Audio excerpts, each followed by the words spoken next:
بسم اللہ الرحمن الرحیم۔ نبی کریم صلی اللہ علیہ وآلہ وسلم نے ارشاد فرمایا، جس شخص میں امانت نہیں اس کا ایمان ہی نہیں، اور جس شخص کا عہد نہیں اس کا کوئی دین ہی نہیں۔ نبی کریم صلی اللہ علیہ وآلہ وسلم نے ارشاد فرمایا، قبروں پر نہ بیٹھو اور نہ ان کی طرف رخ کر کے نماز پڑھو۔ نبی کریم صلی اللہ علیہ وآلہ وسلم نے ارشاد فرمایا، اگر تم میں سے کوئی شخص آگ کے انگارے پر بیٹھ جائے اور وہ کپڑے جلا کر اس کی جلد تک پہنچ جائے تو یہ اس کے لیے قبر پر بیٹھنے سے بہتر ہے۔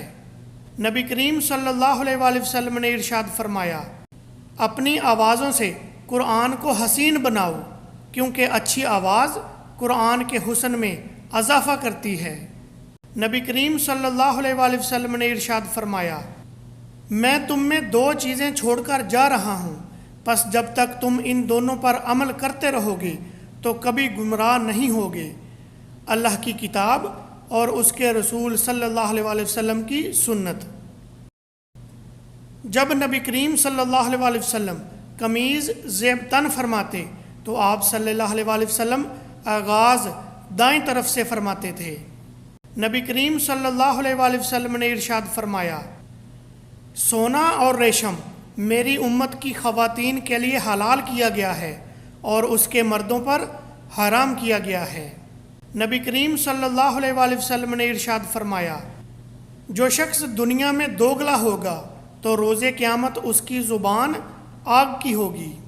نبی کریم صلی اللہ علیہ وآلہ وسلم نے ارشاد فرمایا، جنت میں ایسا درخت ہے جس کے سائے میں گھڑ سوار 100 سال چلتا رہے تو وہ اسے طے نہیں کر سکے گا، اور جنت میں کمان کے برابر جگہ اس چیز سے بہتر ہے جس پر سورج طلوع ہوتا ہے یا غروب ہوتا ہے۔ نبی صلی اللہ علیہ وآلہ وسلم نے ریشم پکڑا اور اسے اپنے دائیں ہاتھ پر رکھ لیا، پھر آپ صلی اللہ علیہ وآلہ وسلم نے سونا پکڑا اور اسے اپنے بائیں ہاتھ پر رکھ لیا، پھر فرمایا، بے شک یہ دونوں چیزیں میری امت کے مردوں پر حرام ہیں۔ نبی کریم صلی اللہ علیہ وآلہ وسلم نے ارشاد فرمایا، جنت میں کچھ ایسے لوگ داخل ہوں گے جن کے دل پرندوں کے دلوں کی طرح ہوں گے۔